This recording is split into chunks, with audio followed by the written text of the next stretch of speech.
on Thursday, Gareth Southgate named his latest England squad ahead of the friendlies with Brazil and Belgium. And interestingly, Cass, he named 3 strikers in his squad. Yeah. It's a slightly bigger squad than what we will see at the Euros. But Harry Kane, Ollie Watkins and Ivan Toney were the 3 players that he has drafted in.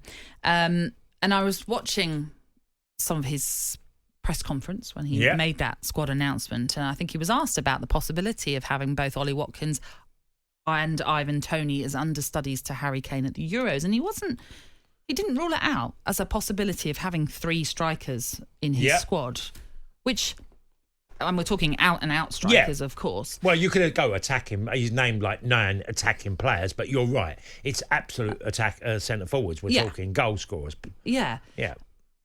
Which sort of seems a little unusual for Gareth Southgate, because it's always been Harry Kane and one other. Yeah. Is it conceivable that you could have 3 in the squad for the Euros? I've always been moaned that you should take 3. They're vital. Well, for many reasons now. As I'll take you back to 1990. I keep reminiscing today. Blimey. 1990, Gianluca Vialli was the Italian number 1 striker in the world. Mm-hmm. Okay?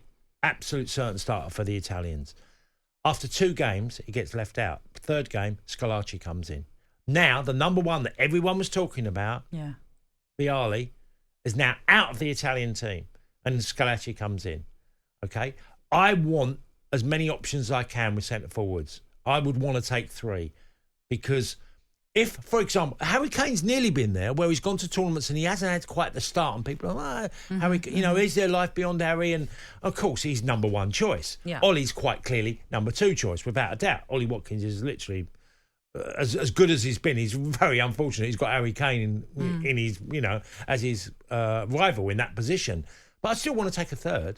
Because I think England have gone to too many tournaments when they haven't taken an extra striker that's a predator, that gets you goals and can change an outcome for whatever reason. Even if you're looking at the opposition and go, do you know what? That type of striker might hurt them more. Whether that's Ivan Toney, because there's international games where I know that Ivan Toney could have a bigger impact than a more natural striker based on just pace and technique, where he could hurt them more. Mm-hmm. So I'd want that option. So I do think it's important. Yeah, he's taking 9 attacking players in this squad of 25. Yeah.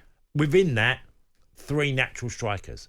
And that to me is telling you that you've got to go after ambition and playing a way to win games that I think England have the squad for. I mean, obviously you're part of the Strikers Union, so you're going to be loving the fact that he has picked 3 strikers in that squad for these friendlies coming up. We should also point out that Harry Kane, breaking the Bundesliga goal-scoring record for a debut season after his 31st league goal in Bayern Munich's 5-2 win over the bottom of the table, Darmstadt, yesterday.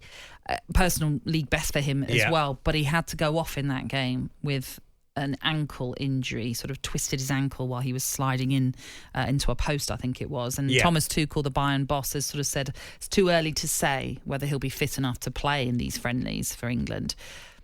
In that sense, it's a massive opportunity for both Ollie Watkins and Ivan Toney to try and stake a claim, certainly for the Euro squad. You're there really to show Gareth what you can do, okay? And that's putting seeds in his head about thinking of other options if this happens.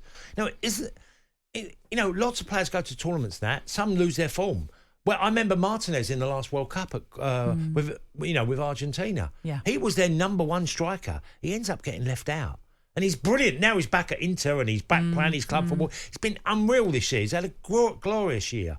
Sometimes players go out of form and you haven't got time in a tournament to worry, to think about players' loss of form. You're out of the competition before you know it. So it's not like a season where you can go, do you know what? I'll hang in there and I know he's going to come good for me. Do England's hopes of winning the Euros rest on Harry Kane? Well, I think he's vitally important, yes. But no, I think it's way more than just Harry Kane. I think. But if he was ruled out, and listen, this is only speculation, and hopefully it's nothing too serious. England have got a luxury. I think England have always been spoilt with a real depth of quality in numerous positions on the pitch. Always. There's never been doubt in my mind about what England have. Even if they didn't have Harry Kane, they still got a squad good enough to go and win it, in my opinion.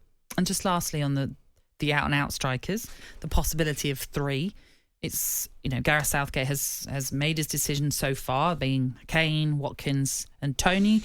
Does Dominic Solanke still have a chance? Very little.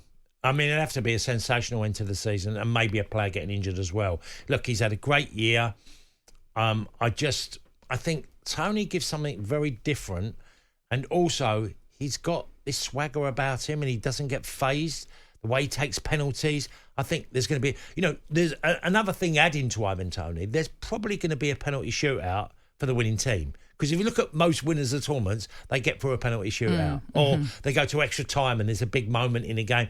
And I just think that's another reason why I go more Ivan Toney than Solanke. Weekend Sports Breakfast with Natalie Sawyer and Tony Cascarino. Sunday mornings from 6 on AM, on DAB, via the talkSPORT app and on your smart speaker. talkSPORT.